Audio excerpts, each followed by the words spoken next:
ಇನ್ನು ಬೆಂಗಳೂರಿನಲ್ಲಿ ಮಳೆ ಎಫೆಕ್ಟ್ ಹೇಗಿದೆ ಅಂತಂದ್ರೆ ಮರಗಳು ಯಾವ ಸಂದರ್ಭದಲ್ಲಿ ಬೀಳುತ್ತೆ ಅಂತ ಹೇಳೋಕೆ ಸಾಧ್ಯ ಇಲ್ಲ. ನಿನ್ನೆ ರಾತ್ರಿ ಸುರಿದಂತ ಮಳೆ ನವರಂಗ್ ಸರ್ಕಲ್ನಲ್ಲಿ ಬೃಹದಾಕಾರದ ಒಂದು ಮರ ಬಿದ್ದಿದೆ.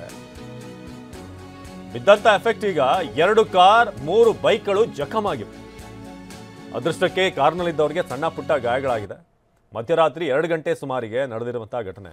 ಸ್ಥಳಕ್ಕೆ ಮಲ್ಲೇಶ್ವರಂ ಸಂಚಾರ ಪೊಲೀಸರು ಭೇಟಿ ನೀಡಿ ಪರಿಶೀಲನೆ ನಡೆಸಿದ್ದಾರೆ. ನವರಂಗ್ ಸರ್ಕಲ್ ಹೇಳಿ ಕೇಳಿ ಬೇರೆ ಬೇರೆ ಜಿಲ್ಲೆಗಳಿಂದ ಬರುವಂಥವರು ಅಲ್ಲಿ ಕನೆಕ್ಟ್ ಆಗಿ ಬೆಂಗಳೂರು ಸಿಟಿ ಎಂಟರ್ ಆಗುವಂಥ ಒಂದು ಪ್ರದೇಶ. ಸೊ ಅಲ್ಲಿ ಒಂದಷ್ಟು ಕಾಮಗಾರಿ ಕೂಡ ನಡೀತಾ ಇದೆ. ರಸ್ತೆ ಗುಂಡಿ ಅಂತೂ ಆ ದೇವರಿಗೆ ಪ್ರೀತಿ, ಆ ರೀತಿಯಾಗಿದೆ ಗುಂಡಿಗಳು. ಇದೆಲ್ಲದರ ನಡುವೆ ನೆಲ ನೋಡ್ಕೊಂಡು ಹೋಗೋ ಮೇಲಿಂದ ಮರ ಬಿದ್ದರೆ ಎಲ್ಲೂ ಕೂಡ ಜೀವಕ್ಕೆ ಸೇಫ್ಟಿ ಇಲ್ಲ. ಗುಂಡಿ ತಪ್ಪಿಸೋಣ ಅಂತ ನಾವು ತಪ್ಪಿಸ್ಕೊಂಡು ಹೆಂಗೂ ಬದುಕಿದ್ರೆ ಮರ ಬಿದ್ದು ಸತ್ತು ಹೋಗ್ತಾರೆ. ಆ ಥರ ಪರಿಸ್ಥಿತಿ ಇಲ್ಲಿದೆ. ಪ್ರದೀಪ್ ಈ ಬಗ್ಗೆ ಹೆಚ್ಚಿನ ಮಾಹಿತಿಯನ್ನು ನೀಡ್ತಾರೆ. ಪ್ರದೀಪ್, ಈಗ ಬೆಂಗಳೂರಿನಲ್ಲಿ ಸದ್ಯಕ್ಕೆ ಹೇಗಾಗಿದೆ ಅಂತಂದ್ರೆ ಯಾವ ದಿಕ್ಕಿಂದ ಈ ಪ್ರಾಣಕ್ಕೆ ಅಪಾಯ ಬರುತ್ತೆ ಅಂತ ಹೇಳಕ್ಕಾಗಲ್ಲ. ರಸ್ತೆ ನೋಡಿದ್ರೆ ಗುಂಡಿ, ಮೇಲ್ ನೋಡಿದ್ರೆ ಮರ. ಇನ್ನು ಬಹಳಷ್ಟು ಕಡೆ ಕಾಮಗಾರಿಗಳಾಗ್ತಾ ಇದೆ, ಅಲ್ಲೂ ಕೂಡ ಸಮಸ್ಯೆನೆ. ಸೊ ಏನಾಯ್ತು ಇಲ್ಲಿ? ಎಷ್ಟೊತ್ತಿಗೆ ಮರ ಬಿದ್ದಿದ್ದು? ಏನಾದರೂ ಹೆಚ್ಚಿನ ಗಾಯಗಳಾಗಿದೆಯಾ, ಏಟಾಗಿದೆಯಾ, ಹೇಗಿದೆ ಪರಿಸ್ಥಿತಿ ಅಂತ ಅವ್ರದ್ದು?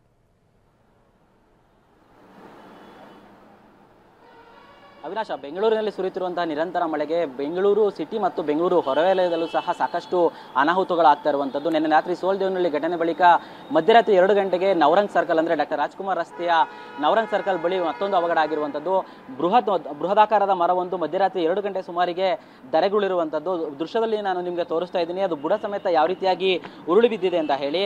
ಅದೃಷ್ಟವಶಾತ್ ಇಲ್ಲಿ ಹೇಳ್ಬೇಕಾಗಿರೋದೇನೆಂದರೆ ರಾತ್ರಿ 2 ಗಂಟೆಲಿ ಆಗಿರೋ ಘಟನೆಯಿಂದಾಗಿ ಯಾವುದೇ ರೀತಿಯಾದಂಥ ಪ್ರಾಣಾಪಾಯ ಆಗಿಲ್ಲ. ಆದರೆ ಬೆಳಿಗ್ಗೆ ಅಂದರೆ ಈಗ ಈ ರೀತಿಯಂಥ ಘಟನೆ ಏನಾದ್ರು ಆಗಿದ್ರೆ ಖಂಡಿತವಾಗ್ಲೂ ಇಲ್ಲಿ ಸಾವಿರಾರು ವಾಹನಗಳು ಚಲಿಸ್ತಾನೆ ಇರ್ತವೆ. ಹೀಗಾಗಿ ಯಾವ್ದಾರ ಒಂದು ವಾಹನಗಳ ಮೇಲೆ ಖಂಡಿತವಾಗ್ಲೂ ಬೀಳ್ತಿತ್ತು ಮರ. ಇದರಿಂದ ಪ್ರಾಣಾಪಾಯ ಆಗುವಂತಹ ಸಾಧ್ಯತೆ ಕೂಡ ಇತ್ತು. ಆದರೂ ಸಹ ನಿನ್ನೆ ರಾತ್ರಿ ಬಿದ್ದಂತಹ ಈ ಮರದಿಂದಾಗಿ ಮಧ್ಯರಾತ್ರಿ 2 ಗಂಟೆಯಲ್ಲಿ ಟ್ರಾವೆಲ್ ಮಾಡ್ತಿದ್ದಂತಹ ಒಂದು ಓಮಿನಿ ಕಾರು ಮತ್ತು ಮತ್ತೊಂದು ಕಾರು, 2 ಕಾರು ನಿಮಗೆ ನಾನು ದೃಶ್ಯದಲ್ಲಿ ತೋರ್ಸೋಕ್ಕೆ ಪ್ರಯತ್ನ ಪಡ್ತಾ ಇದ್ದೀನಿ. ಆ ದೃಶ್ಯದಲ್ಲಿ ಕಾಣ್ತಾ ಇದೆಯಲ್ಲ, 2 ಕಾರು ಸಹ ಡ್ಯಾಮೇಜ್ ಆಗಿದೆ. ಅಂದರೆ ಮರ ಕೊಂಬೆಗಳು ಬಿದ್ದ ತಕ್ಷಣ ಅಂದರೆ ಇದು ಬೃಹತ್ ಮರವಾಗಿರೋದ್ರಿಂದ ಒಂದು ಬದಿಯಿಂದ ಮತ್ತೊಂದು ಬದಿವರೆಗೂ ಚಾಚಿಕೊಂಡು ಇದು ಬಿದ್ದಿದೆ.